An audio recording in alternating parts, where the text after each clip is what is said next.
აი რა უნდა ეკთა ალონსოს? ფეხბურთელები არ ყავს. ვინც ყავს არ გიჯერებენ. პერესი არ გიცავს.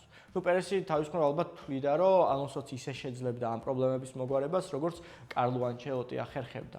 მაგრამ ვიმეორებ, ანჩელოტი არის უდიდესი მწვრთნელი, რომლის ავტორიტეტით საკმარისი იყო ნებისმიერი ფეხბურთელის გასაჩერებლად და იგივეს ვიტყვი, რომ წინა სეზონში უკვე ესეც აღარ მოქმედებდა. ანუ რეალის ის მიდგომა, რომელთაც რეალი ტიტულებს იგებდა, რომ მინიმალური ტაქტიკით და მხოლოდ გასახდელის დამენეჯმენტებით წარმატება შესაძლებელი იყო, უკვე ამ შემადგენლობაზე აღარ მოქმედებდა, იმიტომ რომ მათ უზარმაზარი წარმოდგენა გაუჩნდათ საკუთარ თავზე.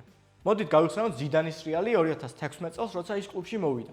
ამ დროს შემადგენლობაში უკვე კაცები იყვნენ, რომელსაც თავში არაფერი არ უქროდათ. 30 წლის რამოსი, 33 წლის პეპე, 31 წლის რონალდო, 28 წლის მარსელო, 30 წლის მოდრიჩი, უკვე ჩამოყალიბებული პროფესიონალები, რომლებიც ყველაფერი იციან და საჭირო იყო მხოლოდ ფიგურა, რომელიც გასახდელს არ არევდა. კიდევ ერთგვარი პარალელი რო გავავლოთ, რა თქმა უნდა, ეს ფეხბურთელებიც ახალგაზრდები იყვნენ, ოდესღაც და მათაც თავში უქროდათ, ეს ჩვეულებრივი მოვლენაა, ხარ რთულია, როდესაც 20-25 წლის ასაკში ფეხბურთის ტოპსტარი ხარ და მილიონერი ხარ, ცოტა თავში არ აგივარდეს, მაგრამ ამ დროს კლუბში მოვიდა სისტემური მწვრთნელი, რომელიც ავტორიტარი იყო. საუბარი მაქვს მოურინიოზე. მან ფეხბურთელებს სისტემა ასწავლა, ტაქტიკური დისციპლინა და მწვრთნელის მოსმენა.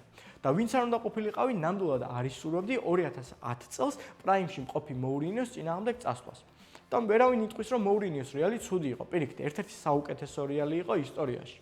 და მხოლოდ ამის შემდეგ, ანუ მოურინიოს წასვლის შემდეგ, მოვიდნენ ისეთი მწვრთნელები და გაამართლეს, როგორიც არიან ანჩელოტი და ზიდანი. ანუ ნაკლებად ტაქტიკოსები და მეტად მენეჯერები. დიდწილად ამ ყველაფრის ბარგზე რეალმა 2018 წლამდე შეძლო შედეგის დადება.